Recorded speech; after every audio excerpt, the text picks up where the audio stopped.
Bonjour chers frères, bonjour chers sœurs, bonjour à tous ceux qui ont fait le déplacement jusqu'à notre chaîne, bonjour à tous les amis, tous les supporters, tous ceux qui nous aiment de près ou de loin.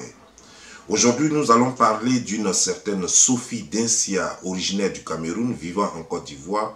Dit-on, elle est artiste, chanteuse, danseuse, elle tient cela de ses parents. Et elle accuse le ministre Kakabe, ministre de la Réconciliation en Côte d'Ivoire, de l'avoir violée à Divo. C'est une région de la Côte d'Ivoire, c'est d'ailleurs chez moi.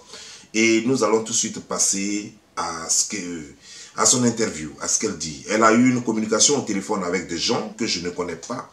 Et cela a laissé des traces sur les réseaux sociaux. Aujourd'hui, Bob Lee a décidé de faire un décryptage sur cette affaire. Suivez mon regard, voici Densia.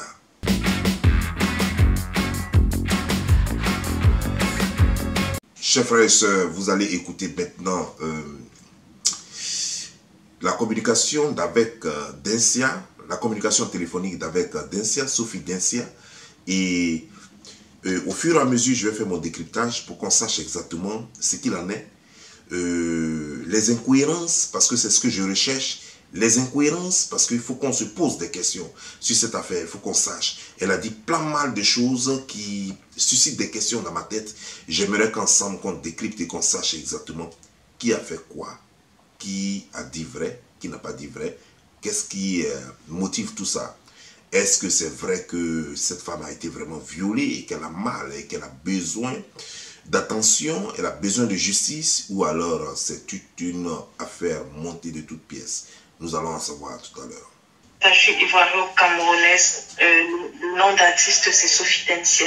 Comme je vous ai dit, c'était quelqu'un avec qui on collaborait. Et puis, bon, dans la collaboration, c'était tu me mets en contact avec les autorités d'Afrique centrale. Moi, je vais t'aider à booster ta carrière musicale ici. D'abord, Sophie Densia dit que M. Kakabe l'a approché pour lui dire qu'il faut que les deux collaborent. Les deux travaillent ensemble. Dans quel but? C'est qu'elle doit le mettre en contact avec des gens depuis l'Afrique centrale, c'est-à-dire que des hommes politiques qui vont certainement financer sa campagne présidentielle de 2000 en Côte d'Ivoire. Je vous signale que nous sommes en 2021. Et c'est en 2000 que, ou bien peut-être avant 2000 même, parce que la campagne a eu lieu, les élections ont eu lieu en octobre, donc certainement c'était avant les élections d'octobre 2000. Et donc nous parlons de avant octobre 2000. Nous allons parler donc du courant de l'année 2000. Nous allons écouter. Et elle prétend connaître des gens, des hommes politiques. D'abord, parlons de son parcours. Son parcours, des gens nous disent qu'elle était danseuse, elle était chanteuse, sa mère, son père étaient chanteurs aussi.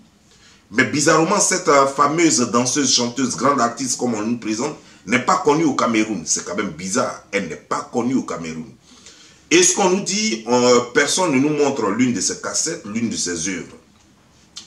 On ne nous montre pas aussi parce que pour que Kakabe se serve d'une femme, pour l'aider à trouver des partenaires en politique au Cameroun, ça voudrait dire que cette femme même doit être impliquée, elle doit avoir des relations politiques au niveau de l'Afrique centrale, du centre de l'Afrique là-bas, c'est-à-dire que Cameroun, Congo et autres. Mais cette femme qui n'a rien, qui est pauvre, qui se cherche, qui ne connaît personne, qu'on ne connaît même pas, je me demande donc quel lobbyisme peut-elle faire?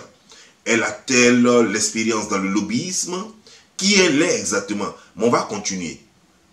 Sur le plan local, c'est sur ça on travaillait. J'ai essayé de faire ma part de job. Bon, après les élections ont basculé. Elle dit avoir fait sa part de job, mais elle ne nous dit pas quelles sont les personnalités qu'elle a contactées au niveau de l'Afrique centrale. Les personnalités politiques qui devraient sponsoriser ou financer la campagne du ministre Kwadio Kodambertin dit Kakabe. Mais on continue. Donc les élections ont basculé en son avantage et bon, il m'a fermé. Elle dit, et c'est ce qui est marrant, elle dit les élections ont basculé à l'avantage de Kakabe. C'est bizarre, nous savons tous que Kakabe a perdu les élections en Côte d'Ivoire. Il était candidat contre Alassane Draman Ouattara et il a perdu les élections il était le candidat malheureux de cette élection-là. Et du coup, c'est après ça que Alassane Dramane Ouattara l'a nommé ministre de la Réconciliation. Parce que Alassane estimait que c'était un geste fort pour la réconciliation et pour l'apaisement dans la politique ivoirienne. Donc, il a nommé ministre de la Réconciliation. Mais donc, elle dit, il a réussi comment? Je ne comprends pas. Donc, au fait, il y a quelque chose. Mais suivez mon regard, allons un peu. Voilà, ce qui fait qu'il n'avait plus besoin des autorités que j'avais contactées pour financer sa campagne. Ce qui fait qu'il n'avait plus besoin des autorités pour financer sa campagne. Donc, au fait, c'était pour qu'elle trouve des financements. Des gens en Afrique centrale là-bas, c'est-à-dire que dans leur région, à côté du Cameroun là-bas, pour financer la campagne de Kakabe. Mais donc, elle dit, elle a fait sa part. Vous avez écouté dans le début de cet entretien téléphonique, elle dit avoir fait sa part. Ça veut dire qu'elle a trouvé le financement. Mais attends, elle dit avoir trouvé le financement. Ça, c'est ce qu'elle nous a dit. Ça veut dire qu'elle dit qu'elle a fait sa part de job. Ça veut dire qu'elle a trouvé donc le financement. Mais les élections ont eu lieu et elle dit que quand il a réussi, il n'a plus eu besoin du financement. Attends, le financement, c'était pour sponsoriser ces élections. Et il a été nommé ministre seulement qu'après les élections. Donc, qu'est-ce qu'il a réussi? Cette femme, il y a quelque chose qu'elle ne dit pas. Mais je crois qu'il a réussi. C'est pourquoi il n'a plus besoin des financiers que j'ai cherchés. Il a réussi, comme on l'a nommé ministre. Je vais vous reprendre cette petite partie, vous allez voir. Le fait qu'il n'avait plus besoin des autorités que j'avais contactées pour financer sa campagne et autres. Donc, du coup, après, comme il m'avait fermé, après sa nomination, il m'a appelé, bien évidemment. Je pensais que c'était... D'abord, normalement, si elle avait joué son rôle, si vraiment elle travaillait en collaboration avec le ministre Kakabe et qu'elle avait trouvé des financements, le ministre Kakabe ne peut pas cracher sur l'argent. Tout le monde le connaît pour son goût de l'argent. Donc, ça veut dire qu'il allait prendre l'argent et c'est avec ça qu'il allait faire sa campagne. Et les histoires de nomination, là, ça allait venir après qu'il ait pris l'argent. Mais il n'a pas pris l'argent, il a fait sa campagne, il n'a pas pris l'argent avec eux, alors qu'elle dit qu'elle a fait sa part. Et bizarrement, c'est après nomination qu'il trouve qu'elle a tellement bien travaillé qu'il revient la prendre. Mais attendez, il y a quelque chose qui ne va pas. En tout cas, madame Sophie, il y a quelque chose que tu ne nous dis pas. Mais allons-y doucement. Pour continuer le travail, la collaboration et autres, il m'a dit que j'allais aller en mission parce que la veille, je lui avais dit que j'étais toujours ouverte pour travailler avec lui. Donc la veille, M. Kwadjo Koda Bertin, dit Kakabe, le ministre de la Réconciliation, t'a appelé pour travailler encore avec lui. Sur quoi? Je ne sais pas. Puisque tu devrais être lobbyiste, donc il doit te prendre comme lobbyiste ou quoi? Bon, bref, elle va nous dire après. Et toi, tu as donné ton accord. Et on continue, hein? Il m'a appelé, si une fois, il était venu chez moi pour un rapport et il a essayé de m'agresser, de m'embrasser et tout ça. Et je l'ai repoussé même très fortement. Et bon, après, je me suis excusée de l'avoir brutalisé parce que c'était quand même mon boss à l'époque. Et puis, un grand frère, un papa, puisque je l'appelle papa. Elle dit c'était mon boss à l'école, à l'époque. Alors qu'ils n'ont jamais travaillé ensemble. Il est clair qu'ils n'ont jamais travaillé ensemble. Quand elle dit c'était mon boss, d'abord, le monsieur, toi-même tu dis, qui t'a demandé de trouver des financiers. Les financiers que tu n'as jamais trouvés jusqu'aux élections.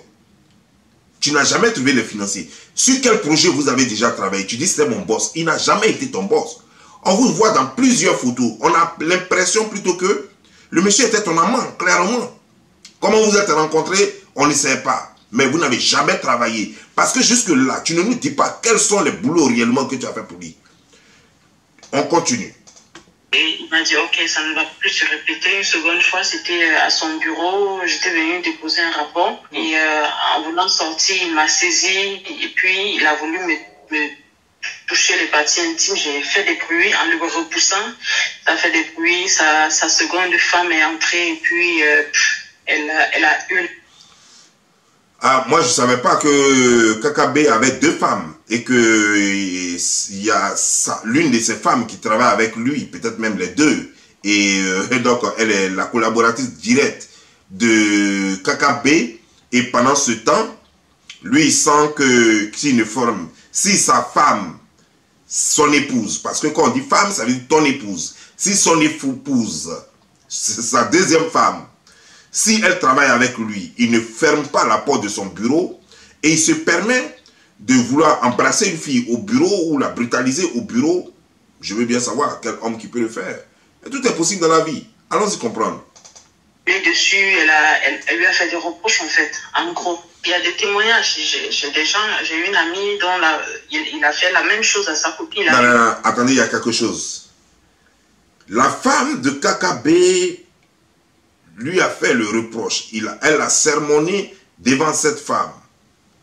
Mais et puis tu parles de témoins, tu parles d'autres personnes. On parle de témoins de ton histoire, pas de ce que toi tu as entendu. Témoin de ton histoire. Tu parles déjà de la femme de KKB, mais ça c'est un témoin oculaire. Ça c'est déjà bien. KKB a voulu te toucher tes parties intimes, et sa femme a fait irruption dans la salle, par surprise. Elle a surpris son mari en train de te toucher, et elle l'a réprimé. Mais ça c'est bien. Ça, c'est déjà un témoignage. Mais tu vas ramasser des faits dont on n'est pas témoin. Des faits racontés. Non, c'est pas possible. Il n'y a pas d'autres témoins que celle-là par contre. Et ça, on va tenir compte.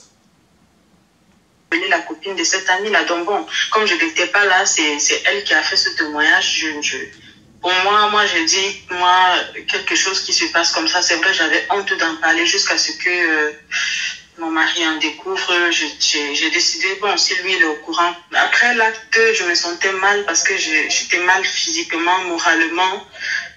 J'étais comme, je sais pas comment vous décrire ça, un lieu où... Bon, il semble que... D'abord, allons-y. Parce que le monsieur sait que je connais pas Abidjan, je connais pas la Côte d'Ivoire. Oui. Bon, elle dit qu'elle connaît pas Abidjan, elle connaît pas la Côte d'Ivoire. Mais pourtant, ça fait plus d'1 an qu'elle vit à Abidjan et son mari est ivoirien vivant à Abidjan avec elle. Elle ne connaît pas Abidjan, elle ne connaît pas la Côte d'Ivoire. Elle dit avoir un mari qui est en même temps son manager, mais les deux vivent en Côte d'Ivoire. Son mari, il est originaire de la Côte d'Ivoire. Il vit à Côte d'Ivoire.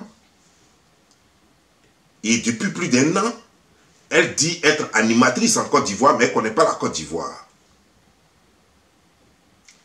Elle dit encore qu'elle ne connaît personne en Côte d'Ivoire, à part son mari. Pourtant, elle a des collègues. Et c'est des gens, d'après elle-même, c'est des gens qui lui ont introduit chez KKB, mais elle ne connaît personne. Cette femme n'a pas l'air de mentir, mais c'est, je crois, une mytho. C'est une mytho, une vraie mytho. Mais c'est pas possible. Bon, continuons. Il m'a donné rendez-vous dans une station. Il est venu avec les hommes armés. Ils ont ouvert la voiture, ils m'ont demandé d'entrer. Ils m'ont amené dans... Alors que, là, elle dit que elle lui a donné, et le ministre KKB lui a donné rendez-vous à une station d'essence. Et il y avait des gens armés autour de lui. Et ça, ceci s'est passé en février. Février 2021. Non, avril 2021, pardon. Parce que leur collaboration, d'après elle, a repris de belles en février. Donc 2 mois plus tard, en avril, KKB l'invite maintenant, quelque part, dans une station d'essence. Elle arrive, il y a plein d'hommes armés. Des gens qui ont des armes. Et elle arrive, et manu militari, les gens lui intiment l'ordre de rentrer dans la voiture.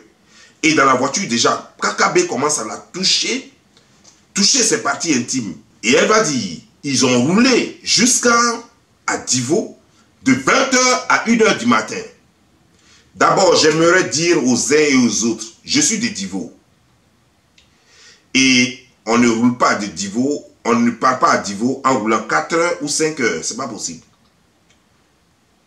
Divo, ça fait 2h et quelques. Si tu es très lent, ça va te faire 3 heures. Donc ça veut dire que si tu quittes à 20h à Abidjan, tu ne peux qu'arriver, si tu es très lent, tu ne peux qu'arriver à 23 heures. Sinon, normalement, à 22h et quelques, tu es déjà à Divo. Cette femme ment. On continue. À Divo, voilà, à 4 heures 4 heures de route. Vous imaginez, de 20 heures à presque 1 heure du matin, je roulais avec lui et tout ce qu'il m'a fait dans la voiture. De 20 heures, presque 1 heure du matin, donc 4 heures et quelques. C'est faux, ça c'est pas Divo ça. Ça c'est pas Divo.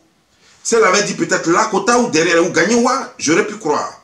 Mais Divo, on ne fait même pas 4 heures. Même 3 heures même, c'est... faut être vraiment très lent. C'est avec les cars, tu peux faire 3 heures peut-être, comme ils s'arrêtent beaucoup en route et tout ça. Voiture personnelle, tu ne fais que 2 heures et quelques. Ce n'est même pas possible de faire 4 heures, 3 heures. C'est pas possible. Cette femme ment. Tout ce qu'il a fait à l'hôtel et tout. Bref, c'est un peu ça en gros. C'est en Tunisie, arrivé en Tunisie, bon, la grossesse est tombée, je suis allée à l'hôpital. Ils ont dit c'est dû à un... Il appelait ça stress post-traumatique, un truc comme ça. Donc, après le viol, selon elle, elle est tombée malade et son mari, le manager, paye son billet d'avion pour aller la faire soigner en Tunisie. Mais laissez-moi vous dire, il y a beaucoup de femmes qui vont regarder cette vidéo et qui regardent cette vidéo en ce moment. Lorsqu'on a été violé, après le viol, la première des choses, si on a vraiment eu très mal, la première des choses, c'est d'aller à l'hôpital. On n'attend pas de payer un billet d'avion, on n'attend pas de prendre un vol, de faire une réservation d'hôtel quelque part avant de partir. Immédiatement, quand on sort, je peux comprendre qu'à Divo, ça je peux le comprendre, qu'à Divo, peut-être qu'elle n'a pas pu aller à l'hôpital à Divo. Mais dès qu'elle arrive à Abidjan, net, la première des choses, c'est d'aller à l'hôpital. Elle ne l'a pas fait. Mais elle dit, son mari a payé son billet d'avion et elle allait à chose, comment dire, en Tunisie. Et c'est là-bas qu'on lui a dit qu'elle a un trauma post... elle a chose, comment dire, des douleurs post-trauma. Un stress post-trauma. C'est ce qui a fait qu'elle a eu son miscarriage. Son chose, comment dire, qu'elle a perdu son enfant qu'elle avait. On peut mentir comme ça. Quelqu'un t'a violé. Tu as la douleur en toi. Cela a déréglé quelque chose. Mais ça va être instantané. Ce n'est pas des mois plus tard. Ce n'est pas des jours plus tard. C'est instantané. D'abord même, tu vas commencer à saigner. Jusqu'à ce que tu perdes l'enfant. Ce n'est pas des jours plus tard. Attendre d'aller à Abidjan, attendre d'aller à Chose, à Tunisie et tout ça. J'étais aussi en Tunisie. Donc je sais comment fonctionnent les hôpitaux là-bas. Mais vous ne pouvez pas mentir comme ça. Vous ne pouvez pas mentir comme ça. C'est pas possible. On continue. Après j'ai essayé de me soigner. J'ai passé beaucoup de temps. J'ai fait 3 mois là-bas. J'ai profité pour faire venir ma maman, pour la soigner aussi, comme elle me voit. Voilà. Elle a fait 3 mois en Tunisie pour des soins dus au viol. Et elle a profité même pour faire venir sa maman en Tunisie pour la soigner. Quel travail elle fait? C'est son mari qui a payé le billet d'avion de sa maman. C'est son mari qui a payé elle son billet d'avion. D'après ce qu'elle a dit, c'est son mari qui l'a fait partir en Tunisie. Mais est-ce que c'est son mari qui a fait partir aussi sa maman en Tunisie? Les soins en Tunisie, ça coûte vachement cher. Plus cher qu'en Côte d'Ivoire. Cette fille est partie se prostituer en Tunisie, faisant croire qu'elle allait pour des soins. Cette fille, c'est une prostituée. D'abord, dans le domaine de la communication, elle nous dit qu'elle est animatrice en Côte d'Ivoire. Dans le domaine de la communication, on ne la connaît pas en Côte d'Ivoire. Ce n'est pas une star de la communication en Côte d'Ivoire. Pour dire qu'elle est star de la communication en Côte d'Ivoire, dont elle est trop bien payée. Vous avez écouté bien son français. C'est de l'à peu près. Elle n'est pas instruite, cette femme. Pour dire qu'elle a le statut d'un journaliste ou je ne sais quoi. Cette femme, c'est une petite prostituée. Certainement, qui a fait la rencontre de Kakabé. On l'a vu d'ailleurs dans plusieurs photos avec Kakabé. Donc, il couchait certainement avec Kakabé. Et certainement que ça ne va plus. Kakabé veut la lâcher. Et elle fait du chantage à Kakabe. Mais on en reviendra. On continue. Elle avait des problèmes. Elle est tout le temps malade et tout. Bon, ça m'a un peu relaxé. J'ai passé le temps avec des amis. J'ai pris un peu de temps et tout. Je suis revenue. C'est à mon retour. Vous allez voir que c'est justement après sa rencontre avec Kakabe qu'elle a pu avoir l'argent pour prendre sa maman pour l'amener en Tunisie et elle-même aller en Tunisie pour se faire soigner. Mais regardez, vers la fin de cette vidéo ici, elle va dire qu'elle-même n'a même plus d'argent pour vivre, même pour manger, ce sont les amis qui lui font des dons. Une femme capable de payer billet d'avion pour aller en Tunisie, capable de déplacer sa maman du Cameroun jusqu'en Tunisie, vivre là-bas pendant 3 mois les deux, nourrir, loger en Tunisie pendant 3 mois. Même moi-même, j'avais beaucoup d'argent quand je parlais en Tunisie, je n'ai pas pu tenir plus d'1 mois. À l'hôtel Africa, je n'ai pas pu tenir plus d'1 mois. Elle a vécu 3 mois, maman, avec soin à la pile, se fait soigner les deux. Elle a eu tout cet argent où? Mais bien sûr que cet argent vient de Kakabe qui l'entretenait. Cet argent vient de Kakabe qui l'entretenait. Et elle veut encore de l'argent. C'est pourquoi elle est en train de faire du chantage à Kakabe. Cette fille, c'est une pauvreteuse, c'est une menteuse, c'est une prostituée. On continue. Mon mari l'a su. Et puis, quand mon mari a su, j'ai essayé bon, bref, j'avais peur.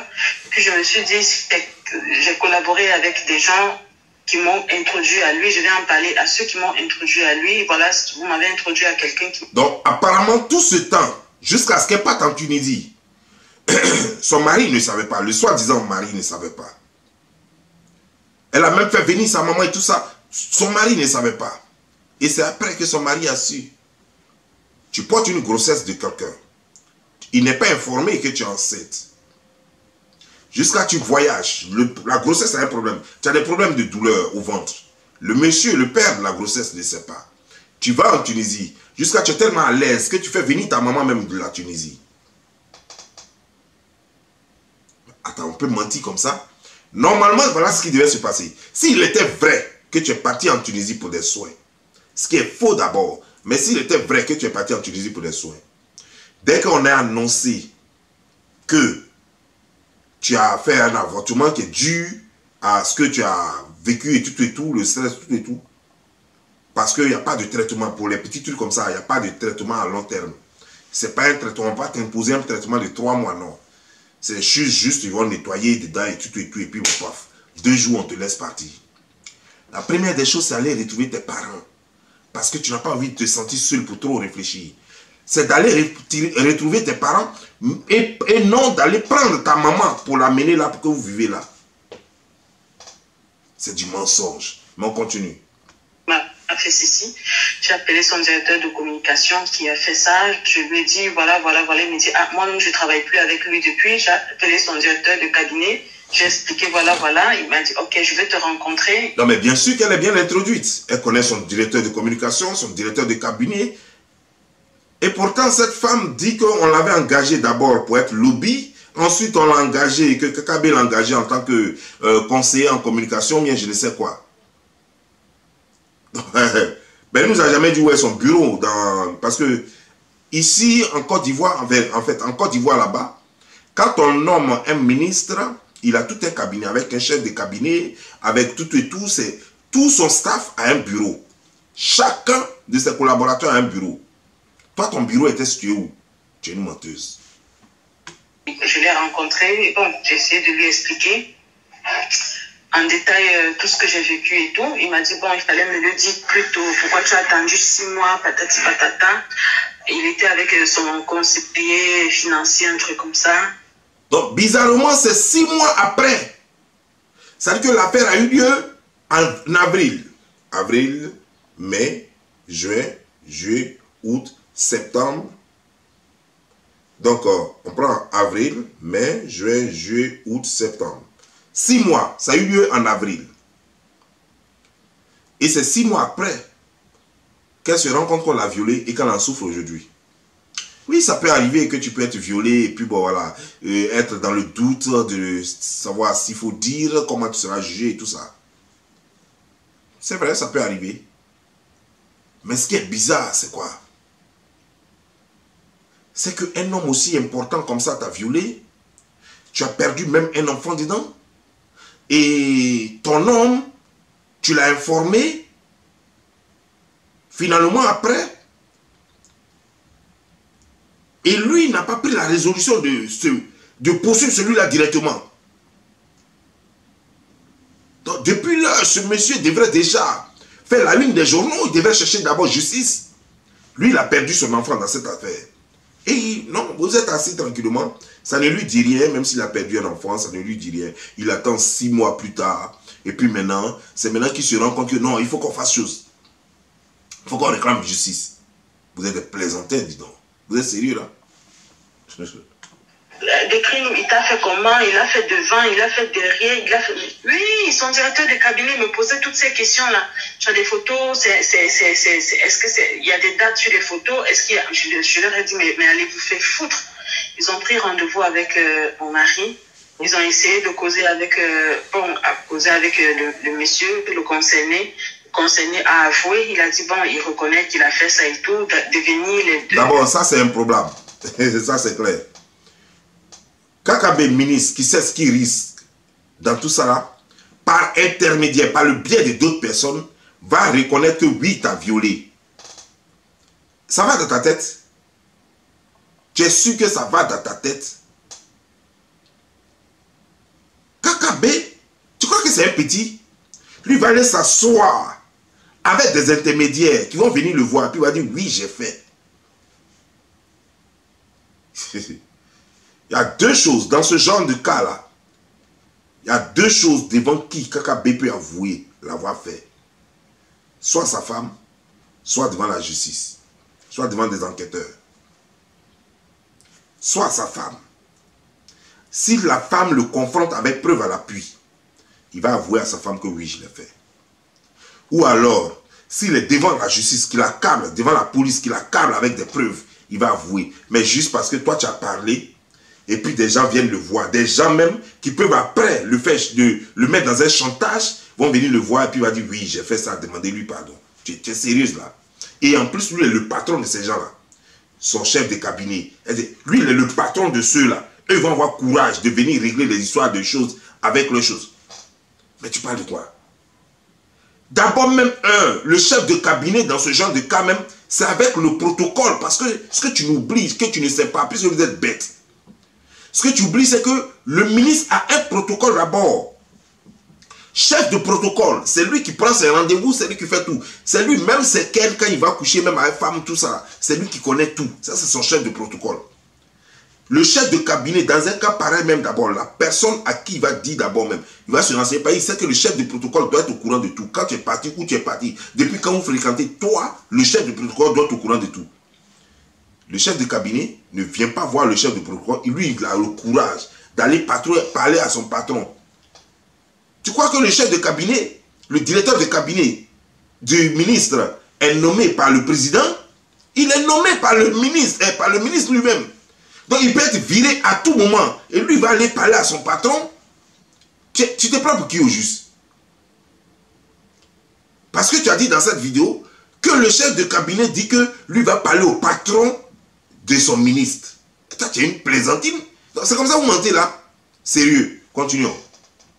C'est-à-dire que son staff vient me demander les excuses, qu'on oublie et tout, et qui va réparer les dommages. Donc, son staff, c'est-à-dire que lui, son staff, son cabinet, c'est ça son staff, son cabinet vient te présenter des excuses parce qu'ils sont allés demander à leur patron qui a reconnu, donc eux viennent te présenter des excuses. Je ne sais pas ce que tu bois, je ne sais pas ce que tu fumes, mais tu devais arrêter de fumer ça et de boire ça. Parce que tu dois être folle. Eux, ils ont le courage de parler à leur patron, alors qu'ils vont perdre le boulot.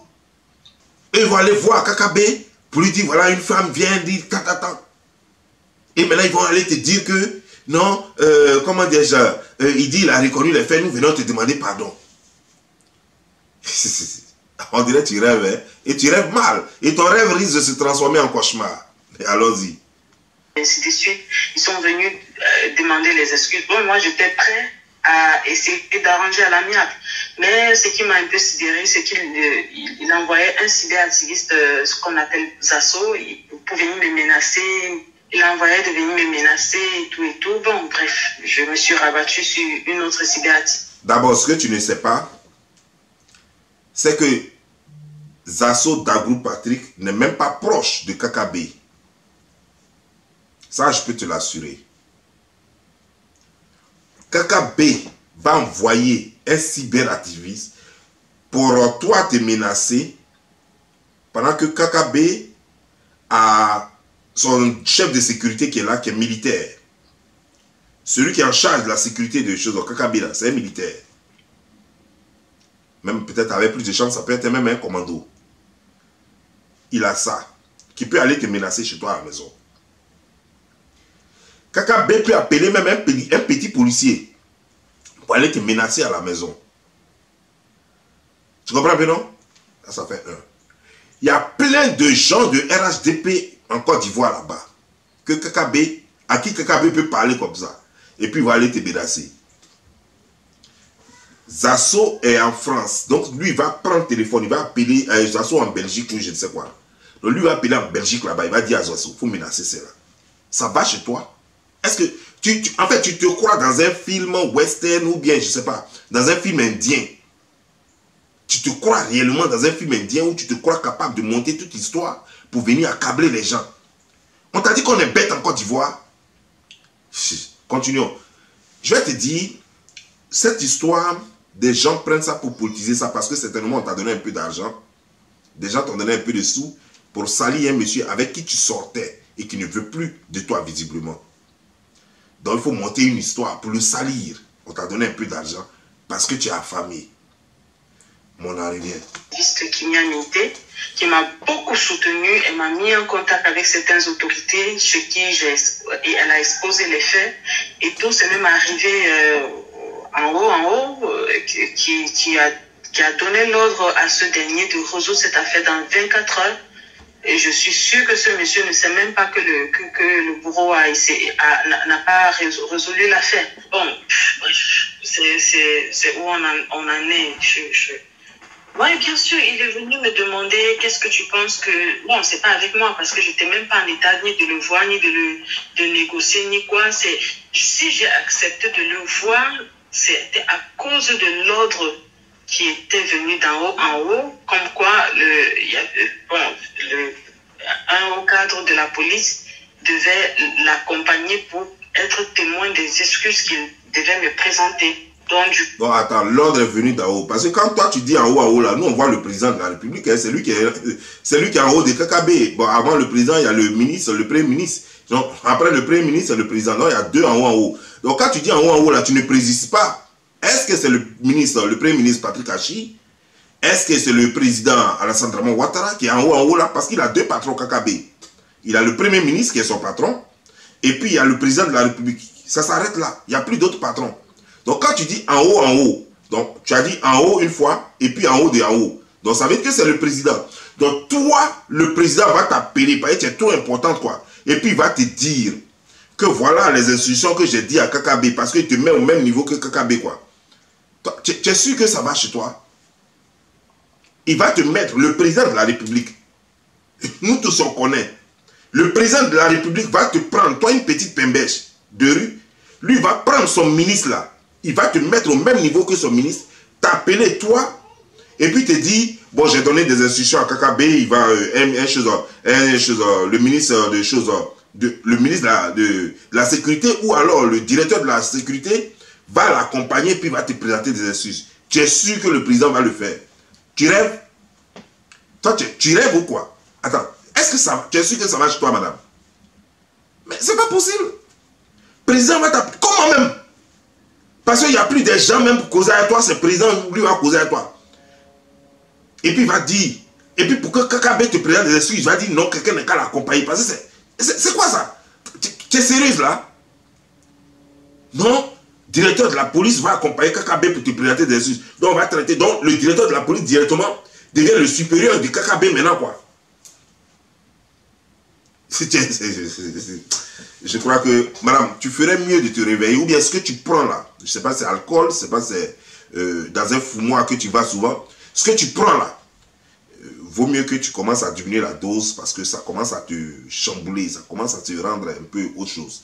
On continue. coup, c'est ce cadre de la police qui a appelé, qui m'a dit, qui m'a demandé pardon de le recevoir. Oui, bien sûr, il est venu me demander qu'est-ce que tu penses que...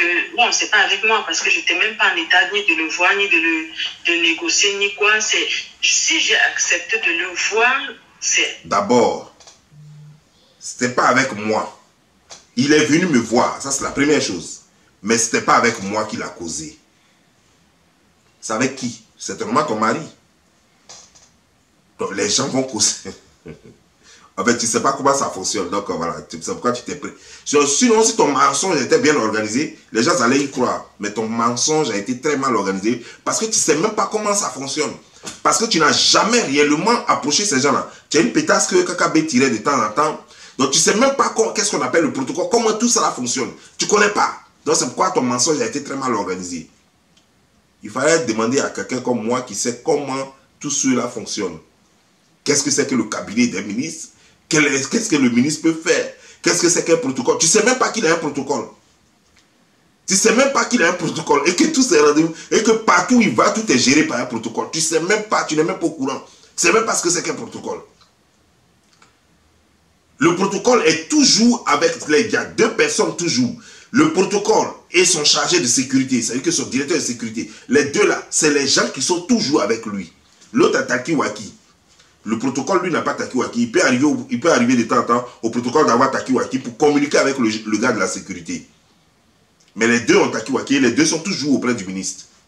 Mais tu ne connais pas tout ça là. C'est à cause de l'ordre qui était venu d'en haut en haut, comme quoi un haut cadre de la police devait l'accompagner pour être témoin des excuses qu'il devait me présenter. Donc du coup, c'est ce haut cadre de la police qui a appelé, qui m'a dit, qui m'a demandé pardon de le recevoir. C'est le directeur général de la police. Du coup, je suis même embrouillée. C'est où on en est. Il n'y a pas eu d'arrangement. Donc, je suis allée à la gendarmerie. Le gendarme m'a dit qu'il... D'abord, une fille qui a vécu une histoire, mais qui s'embrouille dans son histoire à elle. Une histoire vécue, hein, pas une histoire qu'on lui a racontée, mais une histoire qu'elle a vécue, elle-même, elle s'embrouille dans son histoire.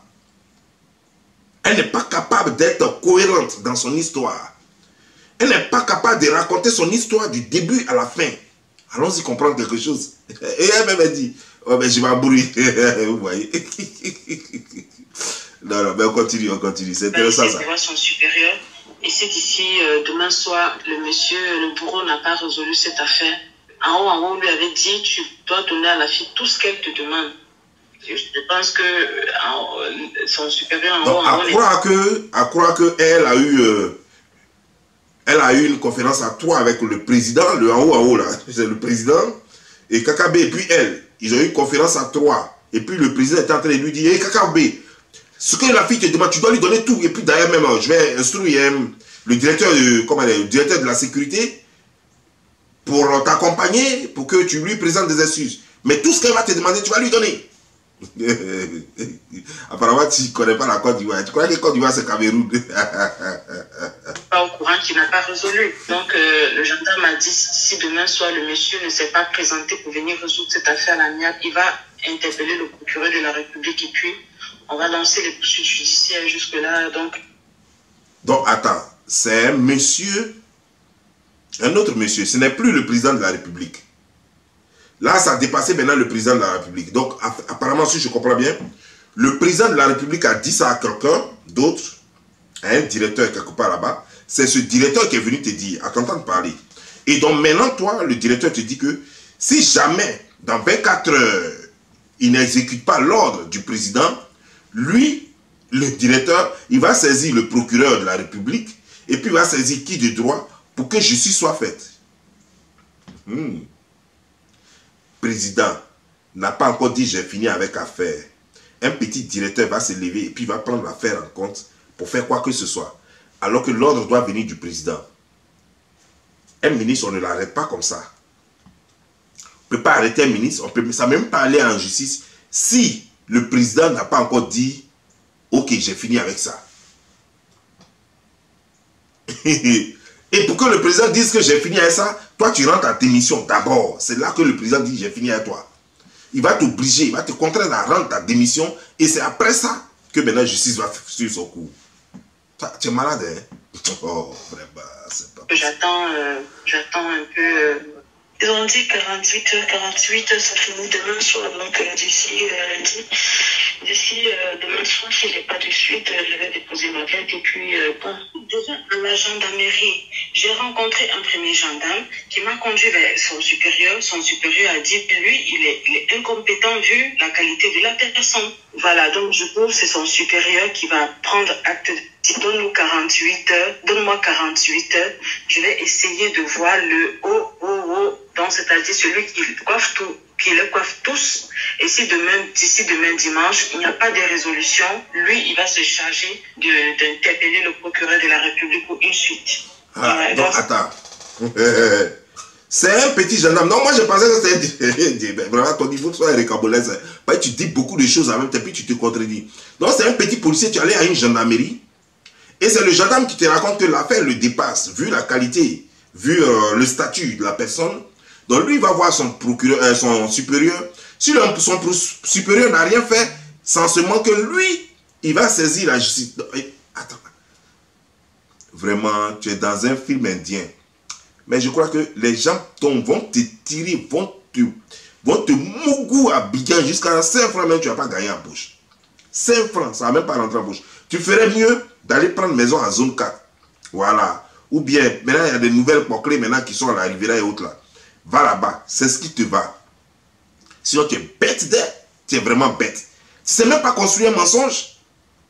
On t'a pas appris à construire un mensonge. Mais tu es bête, quoi.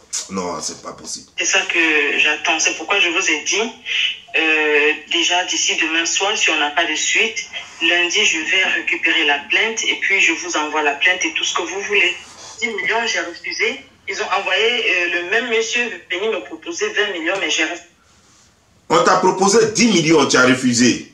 D'après toi, hein, ils ont envoyé un monsieur pour te proposer 10 millions, tu as refusé. Ils ont envoyé le même monsieur pour te proposer 20 millions, tu as refusé. Bon, continue un peu d'abord. Refusé, j'ai dit, je ne veux pas. Mon honneur et tout ce que j'ai subi, ça ne vaut pas 20 millions, machin truc. Donc, le monsieur dit oui, dis ce que tu veux, dis combien tu veux, patati patata. C'est mon mari qui le connaît très bien. Donc, je pense qu'il a été intermédiaire d'un cyberactiviste, un truc comme ça. Moi et KKB. Donc, KKB a envoyé un cyberactiviste pour te donner 10 millions. Et puis, tu as refusé. Et puis, tu as proposé 20 millions. Et puis, tu as refusé.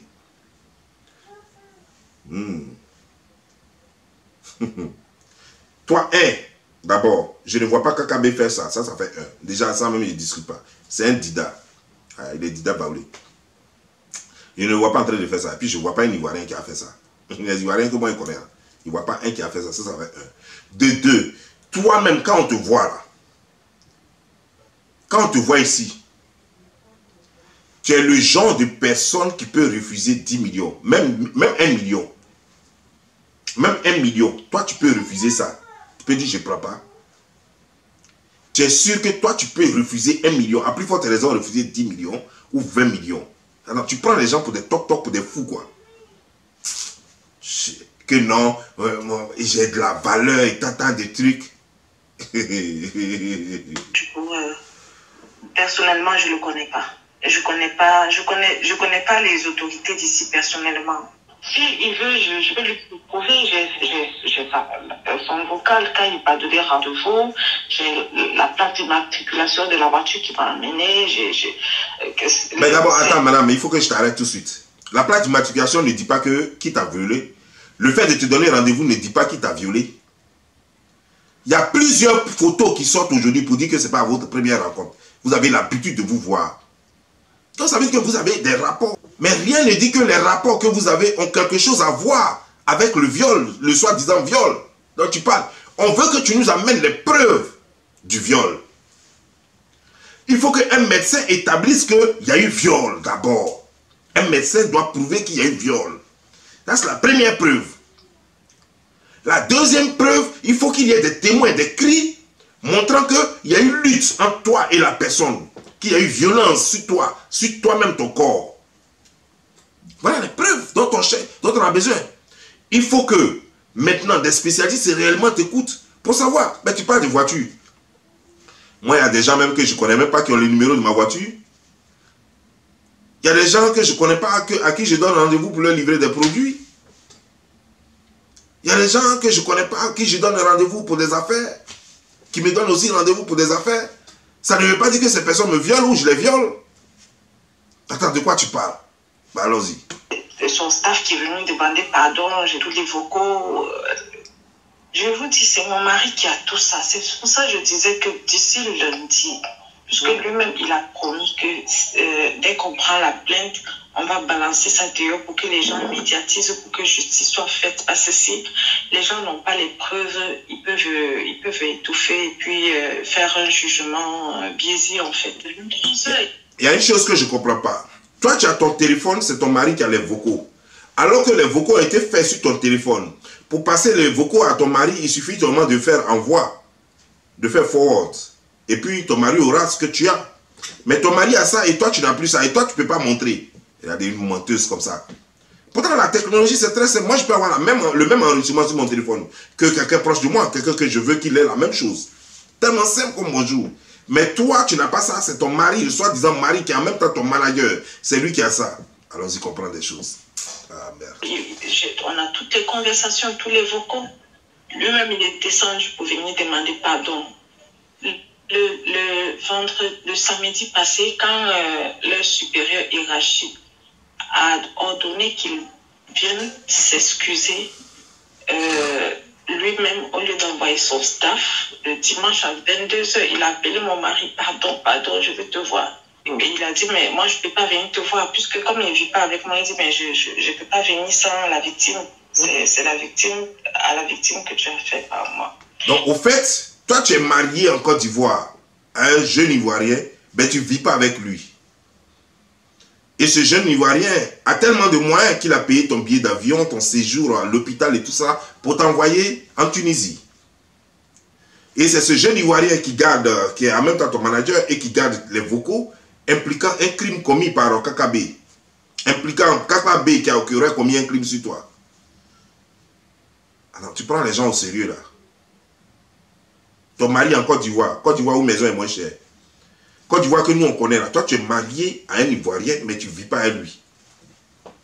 Tu es marié, tu dis mon mari, mais tu ne vis pas avec lui. Tu vis ailleurs. Alors, c'est dans quel film indien vous êtes là? C'est un film d'action ou bien c'est Isaura ou bien c'est quoi? Ou bien je ne sais pas, un film brésilien, Isaura, c'est quoi? Les Africains, vous décidez. Il s'est refroidi et puis quand il m'a demandé si je voulais je dis je ne veux pas le voir premièrement et surtout pas la nuit comme ça. C'est là où le général a appelé pour supplier pardon, essayer de le rencontrer, pardon, je suis un envoyé, un émissaire des hauts lieux, vraiment, je viens vous demander pardon. C'est pour ça, le lendemain, lundi, on l'a reçu chez le grand frère de mon mari. Je suis en danger ici en fait, parce que avec le général impliqué, tous ces gens-là impliqués vraiment, moi, je me sens pas en sécurité, vraiment. Je ne peux pas te mentir, je sors presque pas.